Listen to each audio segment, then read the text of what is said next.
सोमवती अमावस्या पर समुद्र नारायण के तट पर महिलाओं ने की विशेष पूजा अर्चना।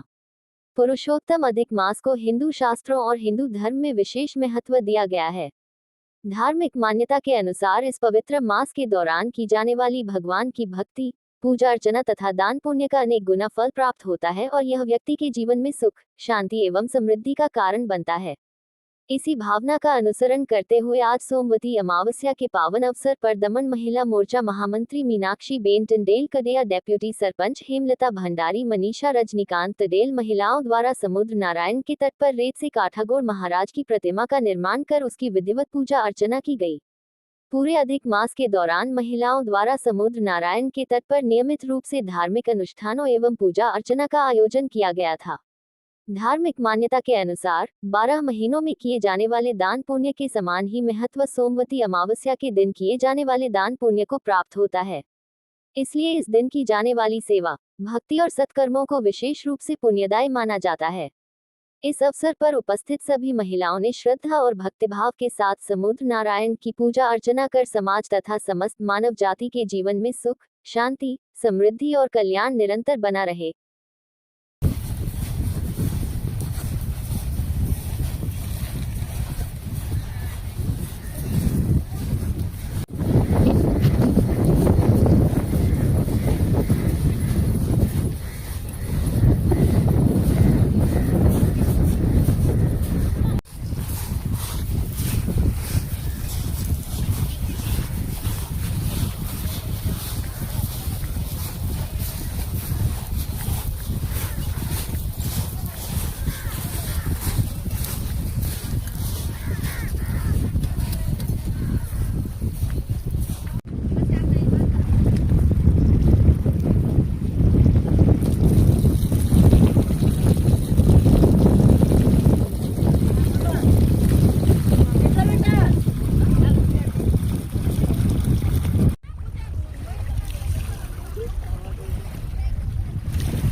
પુરુષોત્તમ માસ એટલે આ મહિનાના એને વિષ્ણુ ભગવાનની પોતાના આપેલું નામ, જે તમે 12 મહિનાના જ માં કરેલા દાન પુણ્ય અને સારા કામ આજ 21 મહિનાના કરવાની એટલું પુણ્ય મળે છે।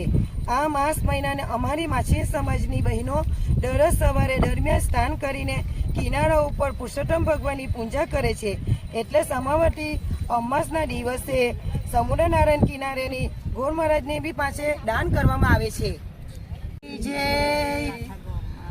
अधिक मास दर 3 वर्षे आवे छे અને અમે દરેક મહિલાઓ દરરોજ સવારે સ્નાન કરીએ, પૂજા કરીએ, કથાકોની પૂજા કરીએ, દરિયાનું પૂજન કરીએ, એ બધા સાથે મળીને પૂજા કરીને પછી સ્નાન દાન બધાને કરીએ।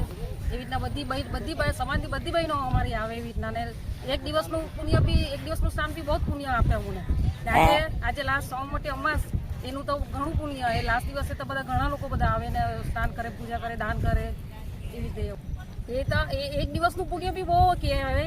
અધિક માસમાં અધિક વધારે પુણ્ય લાગે, આજે વધારે એ 3 વર્ષે આવે અધિક માસ ને દર વર્ષે અમે આ 3 વર્ષે આખો મહિનો પૂજા કરીએ, આખો મહિનો પૂજા કરીએ, સ્નાન ધ્યાન કરીએ। આજે છેલ્લા દિવસે ઉજવણું હોય, બ્રાહ્મણને જમાડો બોલાવે, બધા દાન કરે, પુણ્ય કરે, એ વધારે મહત્વ